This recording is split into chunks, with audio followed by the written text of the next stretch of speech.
Hi, everybody. I'm Aaron Longwell, and I'm going to talk to you today about the approach we're taking to requirements gathering on my current project. I'm the Director of Engineering for the Justice Sector Support Program in Afghanistan. This is a State Department project to improve the administration of justice, to reduce corruption, and to promote women's rights in Afghanistan. Now, this picture is a picture of me presenting some of my work to a delegation of Afghan government officials. So this project is enormous in scope. We have hundreds of decision-making stakeholders. And I knew that when we started, we were going to need a much more effective approach to gathering and communicating our requirements. Because in my experience, traditional requirements gathering is broken. Now let me show you what I mean. So for most of the first decade of my career, my focus at the requirements stage was actually a data model. Now I learned pretty quickly not to show these to a client. But this approach still dominated the lens through which I saw the world. I would ask questions trying to tease out what should I name a database table and which columns need to be tracked on that table, and maybe even, worst case scenario, which indexes are we going to need to make this search efficient. The problem here is that on the spectrum between a human and a computer, data models are somewhere around Johnny 5. He's the robot. Data models are really precise. They're computer-oriented. That means they lack all kinds of context. They don't provide a narrative about the desired functionality. We really need something much more on the human side of the spectrum. So, like many of you, I eventually learned the value of user stories. I found these to be really valuable, especially when you're dealing with non-technical stakeholders. But there are a few problems with them. A really good, actionable user story, it's designed to satisfy a single stakeholder, so it's from that stakeholder's perspective. But stakeholder perspectives and needs are often in conflict. I've seen several examples where we've really focused on getting a really good data entry system to satisfy a particular stakeholder only to paint ourselves into a corner and making something very hard to do reporting on later. So it's really easy to miss the trade-offs between different stakeholders' needs if you take this approach. In this way, you can kind of think of your Kanban board as like that parable of the blind man and the elephant. You take each story in its own, it's an isolated, zoomed-in view of something. But it doesn't give you the big picture. You can't take all the stories together and actually understand what the end system is going to be. So this leads to a myopic, short-sighted vision for developers. It allows them to focus on a single feature, a single perspective without the larger context, which I think is a problem. Now, I shouldn't move on without mentioning functional requirements documents. You're probably familiar with these. This was the main way we did things in waterfall, in the waterfall time. And as a government project, I think this is what everybody assumed would be the default for our way of approaching this project. And functional requirements documents actually do a pretty good job of balancing a high-level context and low-level details. When you need to go into the detail of a specific data model, you can. When you need to tell stories about specific requirements or regulatory regimes, you can. And when you want a high-level picture, you can do that. The problem is I've never seen somebody do this effectively. I think because functional requirements documents take so long to write, they end up obsolete. And because they take so long to read, they end up gathering dust in a drawer midway through the project. And all three of these approaches share a flaw, which is that I would call them timeless artifacts. That sounds important. It makes them feel important, but it actually makes them brittle to the inevitable fact that the requirements are going to change because the world is nothing but change. And the problem is not just that they get stale, it's that they get stale with such authority. They seem important, like they contain the truth. Regardless of how good the requirements are, you don't really want developers to follow them blindly. Have you ever had an experience? I never had. I'm just going to tell a hypothetical story where the GPS was wrong and you're driving in the car and the GPS is saying, make a U-turn, make a U-turn. And your family is in the back saying, no, ignore that. She's wrong. I can see the sign. It's just right there. Just keep driving. Ignore the GPS. And you think to yourself for a second, surely this GPS knows something that my kids don't know. And so, Google has an enormous budget. They have time to get the maps correct. And I'm going to take this U-turn. We missed a turn. Something's up. And then 5 minutes later, you end up in the exact same spot, being suggested to make the exact same U-turn, and your kid's telling you, I told you so. Now, why doesn't that happen with a road atlas? I've never heard a story of somebody accidentally driving down a boat ramp into a lake because their map was incorrect. Why is that? I think it's because with a map, you keep the responsibility of being the navigator. And with a GPS, you abdicate that responsibility. The GPS is going to tell you what to do, and you're going to follow it. You're following and not leading. So I think it's important that a requirements gathering process doesn't do this same thing to our engineering team. We don't want engineers to be following a GPS. We want them to have a map. Now, around the same time that I started this project, I had a conversation with Brian Shirai, and he introduced me to the Italian physicist Carlo Rovelli, in particular his book, The Order of Time. And this book has an emphasis on the idea that the world is not made up of things. It's made up of events. Now, this gets a little bit philosophical, but I think it gets to the heart of why a timeless approach to requirements documentation is a real problem. So here's how Rovelli explains it. He says we like to pretend that things and events are different. And that difference is revealed in our grammar. Because an object is persistent in time, you can talk about where it will be tomorrow. You can say, where is that rock now? I can take that rock to a different time, and I can take that rock to a different place. Whichever time it's in and whichever place it's in, it's the same rock. Contrast that with a kiss. A kiss is a quintessential event, and events are defined by their impermanence. It's nonsense to take a kiss to a different place or to take a kiss to a different time, because all of us would surely know that's not the same kiss. That would be a different kiss because it's in a different place and it's in a different time. What he says is this distinction is clearly an illusion. The rock is externally being acted upon constantly by forces that are changing it, and even internally, it is not static. It's in constant motion. So he says on closer inspection, in fact, even the things that are most thing-like are nothing more than very long events. The hardest stone, in light of what we've learned from chemistry, from physics, and other fields, is just a momentary interaction of forces, a process that for a brief moment manages to keep its shape, to hold itself together in equilibrium before disintegrating again into dust. What this means is that there's no more important variable than time and the change it brings. Now, when you're working on a project where you're dealing with rocks and minerals and the things that you build on top of those and the things that you build out of those, like a building, say, or a bridge, time matters a little bit less. But in context involving people and their interactions, which describes virtually all software and product design, I think you need to assume a biological or a psychological time scale. And there, the effects of time are really, really easy to underestimate. Okay, detour over. So back to requirements gathering. For this project, I really wanted an approach which would first facilitate collaboration. It's really important for us to have high levels of engagement with the Afghan government officials. We need them to be bought into the project and to support it.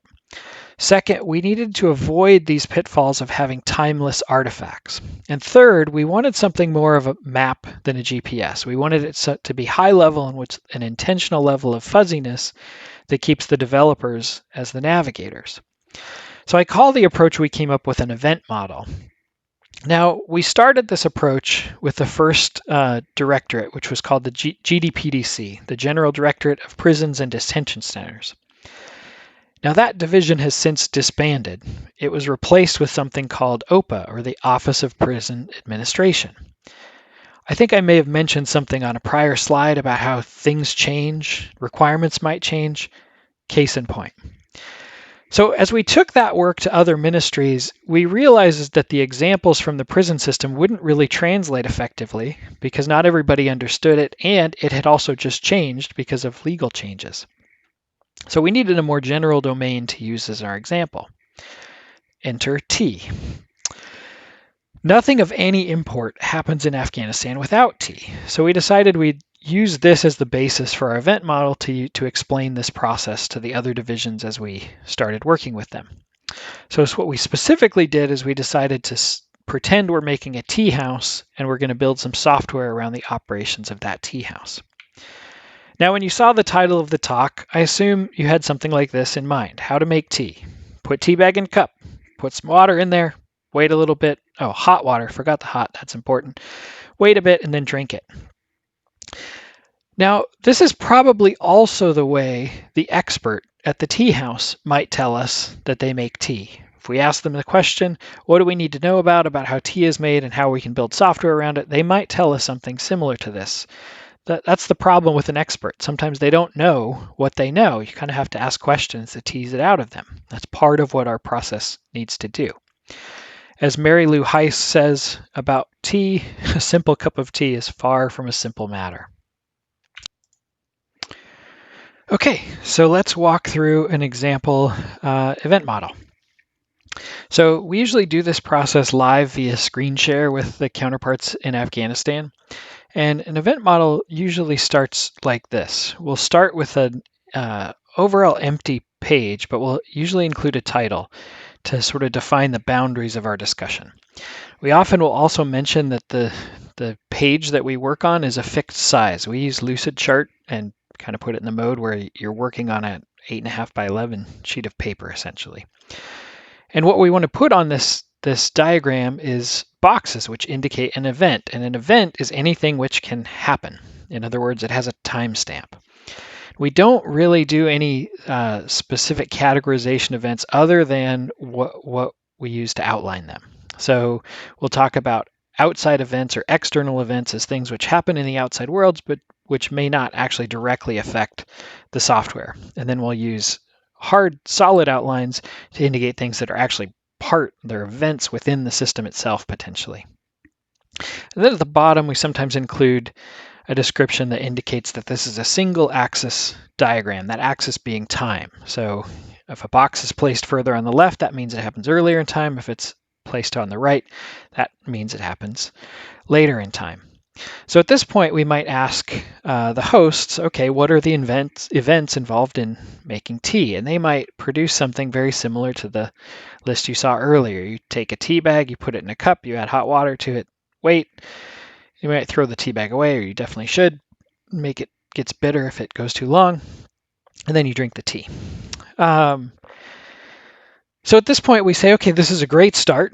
We've got events. All of these things happen in time, but it really doesn't tell us the whole story of the tea shop. So we ask them to dig a little deeper and think about anything that's missing from the diagram. At which point, somebody might point out that, well, there's some details missing here because green and black tea need to steep at different temperatures and for different times. And we say, well, I don't know that that's going to really affect the software, but it seems like potentially some important context. So we go ahead and add some notes to the diagram about the temperature varies and the time varies depending on the type of tea. Okay, good. So now we start broadening our questions and we say, okay, what about the day-to-day business operations? And so one participant speaks up and says, well, what about tracking inventory? I'd really like the software to help us with our inventory tracking for all of our teas. So we say, okay, that's a great idea. That's definitely something we want to support. But what does that mean in the context of events? What event is missing from the diagram? So after some discussion, we realize there's actually a hole in the diagram that we place a tea bag in the teacup, but the tea bag actually comes from nowhere. So we realize we're missing an event of selecting the tea bag from inventory. Now you'll notice this is the first event that we've actually put a solid line on right away because we recognize that this is an opportunity for the system itself to get involved. The selection of the tea bag is a good point where we could do some data entry to say, okay, that bag of tea was used, and to update some variable in some database that we're tracking of where the tea is going and when. Now, this also opens a new discussion, an opportunity to say, okay, well, this system, if it knows how many tea bags of each kind we have, then we could have a trigger that says that the tea inventory is low, which might be useful for, say, ordering tea. So the inventory guy is very happy, but the wait staff has been listening to this conversation and they're starting to get worried because they're looking at this and saying, it seems like what you're saying is that you're going to ask us to do some data entry every time we take a tea bag out of the out of the shelf. And that's going to be really tedious, especially when we have large groups of, say, 20 or 50 people that we want to serve tea to. So at this point in time, the system architect's probably in the room, and he's already opened up his browser to the Amazon recognition docs, and he's trying to figure out some way to use computer vision to do the inventory tracking automatically, which is great. It's an indication of the way this diagram can be a different thing to different people. But we don't actually want him to solve the problem right now, but we do need to make sure that we have recorded this concern about the fact that this needs to be a process which is optimized. And after some discussion, we realized that for a single customer, it's not really a problem. But for these groups, we need to be sensitive to the fact that many of these things might happen in a sort of a batch process. So we kind of improvise and we add some indications to the diagram. We sort of group all of these events together and add this note that these steps are repeated for tea parties. So that satisfies the wait staff that they recognize that we understand their concern. Also note another event just showed up here that I forgot to mention on the prior screen about selecting a teacup and the fact that we might need to track how often teacups are used. We'll get to that later. So at this point, the cleaning crew chimes in and says, well, what about cleaning? We're not really reflected in this diagram at all, so let's talk about the events that are important to us. So we add those. The teacup, after it's drank, goes in the sink, and it needs to be washed. And in between those things, we've sort of identified that there might be a Kanban sort of signal opportunity here, where when enough teacups get placed in the sink, maybe there could be some button or something that somebody could do to trigger the cleaning crew to come in and do a batch clean. And then at the end, we need to return the teacup to the shelf. The reason we put that in a solid outline is because if we want to track how often the teacup is used, we're going to need to know when it was selected and maybe when it was put back. So the CFO is listening to this whole discussion. He's like, I don't see what value this is really going to provide at all. I really need the system to track, expenses. We need to understand where our money's going and how we can improve the operations of our tea house. So he says, I'm worried about energy uses. We spend a lot of money powering all these tea kettles. Our energy bill's going through the roof, so let's figure out that. So we say, okay, what events does that mean we're missing? And after some discussion, we realize we have an entire process oriented around a teacup. All of these events sort of are in a row. They all relate to a single teacup, and we're not even talking about the hot water and how we get it in the teacup. In other words, we're missing the teapot flow. So we add some indication here that this is the part about teacups, this is the part about teapots. And as you might expect, there's a bunch of detailed events related to that, two in particular, that are important for tracking energy usage, which is when we turn the burner on and when we turn the burner off. And then one for tracking water usage, which is the moment at which we fill the pot with water. You can kind of think of this event as an end of the filling event, which is the point at which we would know how much water we used, whereas here we might need to track before and after because it might be difficult to know how much energy was used. We might want to track the time difference between these two. So long story short, we've got our story about how the teapot works. We have some mechanisms that we know that might enable us to do some energy tracking and to recognize that those are important things that the customer would like us to do. So now that the CFO is satisfied, the procurement folks speak up and they say, well, you're giving me a notification about inventory being low, but what about actually ordering the tea? So after some discussion with them, we had a whole new flow down here. Now, just to clarify, a lot of this, I'm simulating this as we go, a lot of this might have taken place over a period of 20, 30 minutes of discussion. And in that discussion, we may have identified that because there are 3 different vendors and 3 different unique processes to order teacups, tea bags, and teapots, we actually need 3 different events to represent those because they're fundamentally different procedures. They happen at different points in time. When you consider time, they're 3 different things. That's not true, we figured out, for restocking, because when you restock the shelves, all you need to do is log the receipt of the shipment in QuickBooks to say, okay, that shipment's been received, and then you need to put the things in the shelves. So you can really treat that as one thing. If you've got a whole bunch of boxes that all arrive at once, that could be one restocking event. But we make a note here that we need to track whether we're updating the quantity of teapots, tea bags, or teacups. So this is a case where we have 3 distinct events which relate to one event at a different part of the process. And finally, the procurement guy has identified, well, that we don't order teacups very often, and usually we order them when some get stolen or broken, or when they reach their end of life. And so we've made a note here that when we retire a teacup, we want to track the reason why we're retiring it. Was it missing? Was it broken? Or was it used up? And we don't really need to do that for teapots, we're saying. So at this point, the model, we think it's complete enough to end the meeting at least, but that doesn't mean it's done. So we treat this as a living document as the project proceeds. Now, many of these things are going to need more definition, and that's typically done through conversations with a product manager and an engineering manager, and many of these things will expand into user stories or wireframes or even data models. But this event model persists as a high-level reference to orient the entire project. It kind of acts like our map. So here's an example of a real one from the project. I'm going to not go into a whole bunch of detail here because a lot of these things are very specific to details of the Ministry of the Interior in Afghanistan and how their law enforcement operations work.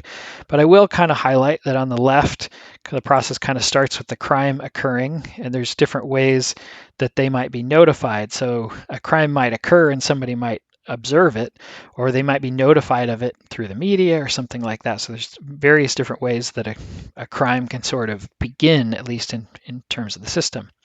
And on the right side of the diagram is where it reaches the conclusion, at least as far as the Ministry of Interior is concerned, and that's with the prosecutorial decision. So the prosecutor can reject the decision, they can request information, or if they actually accept it and they proceed, the Ministry of Interior's job is done. So essentially, this is the last event in a scenario where the sort of typical scenario where they observe a crime and begin prosecuting it. It's all the investigation details are sent to the prosecution and they're done. One other thing I want to highlight here is generally we have not been indicating on these diagrams any sort of causality or any flow. One exception we decided to make on this document was this here, that there are some times where in the sort of phase of the project where the prosecutor's involved, they might identify a need to make additional arrests, which would kind of restart the process at this all of these steps which take place in the police station. That's just to identify that these two events are related to each other, even though they're very different in terms of where they happen in time. We wanted to sort of connect them and indicate there's a relationship there, so we decided that was worth connecting. But most of the time, that's detail that doesn't really belong on this level of document. So I kind of want to cover a frequently asked question. I've shown this to a couple people, and several of them have mentioned that this is just a flow chart that's missing arrows and decision steps. So why did we choose to omit them? I think fundamentally there's 3 reasons why omitting this aspect of causality is a good trade-off for this document. So those reasons are, first is that it takes too long to do that. Especially when we're working with counterparts in Afghanistan, many of whom don't speak English, and we're working through a translator.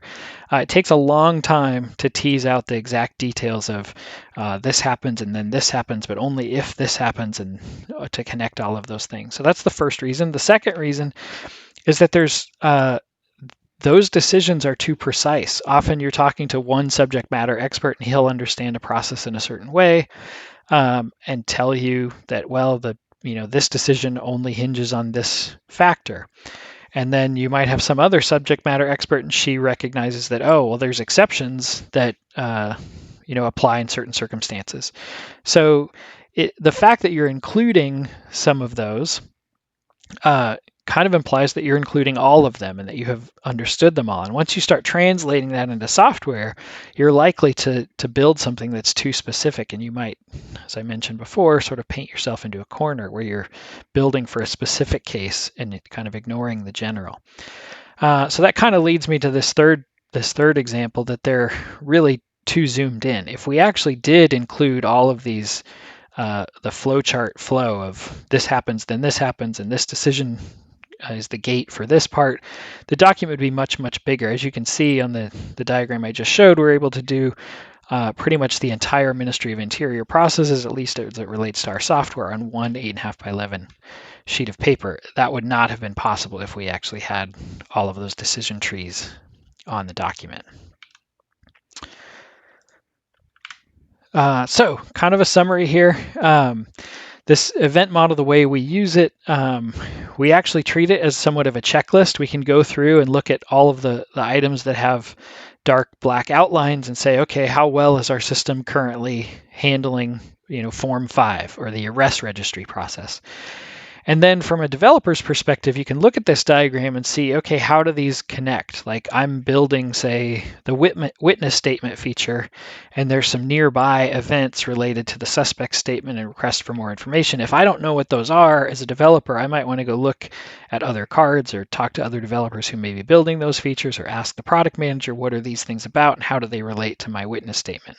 I think one of the biggest values here, the common language that this provides. We take a lot of time to make sure that we title these things with things that developers are going to understand, but also are correct from the perspective of the subject matter experts. So you'll see a lot of things on here where we talk about Form 1, Form 5. Those forms have longer names, but typically they're always referred to as those numbers, and it's much easier to refer to them in that way. And so that's what we've done on these documents. So we can talk about the Form 1 card or the Form 5 process or something. And the last thing that this acts as is it defines the boundaries of our scope. So as a developer, you're looking at this diagram and understanding, if it's something is not on here, it's not a problem I need to consider, something I can just ignore. And similarly, from the perspective of the client, it sort of defines if they haven't told us to build something, at least in the context of an event model, they shouldn't assume that we're building it. So before I go, I wanted to mention the concept of event storming. As I started taking this approach on this project, I checked around to see if I was reinventing the wheel, and I found Alberto Brantolini's blog and soon-to-released book called Event Storming. I've since kind of borrowed a few ideas from his work, but I think there's some fundamental differences to our approaches. Event storming really focuses on this meeting format, and it's really highly oriented around domain-driven design concepts. I think one of the biggest differences is that event storming really feels like its audience is the domain-driven design architect. And I think our process is much more oriented at a higher level, kind of around a product manager, engineering manager, and the client directly. So I think I like our process for our team and our work, but I think, we're not going to be like every environment. And I definitely think if you like some of the ideas that I'm talking about here, but not all of them, I definitely recommend checking out this book. So that's all I've got. Thank you for your time and listening. Again, I'm Aaron Longwell, and if you want to get in touch with me, probably Twitter's the best. I'm at 80 Longwell there. Thanks a lot.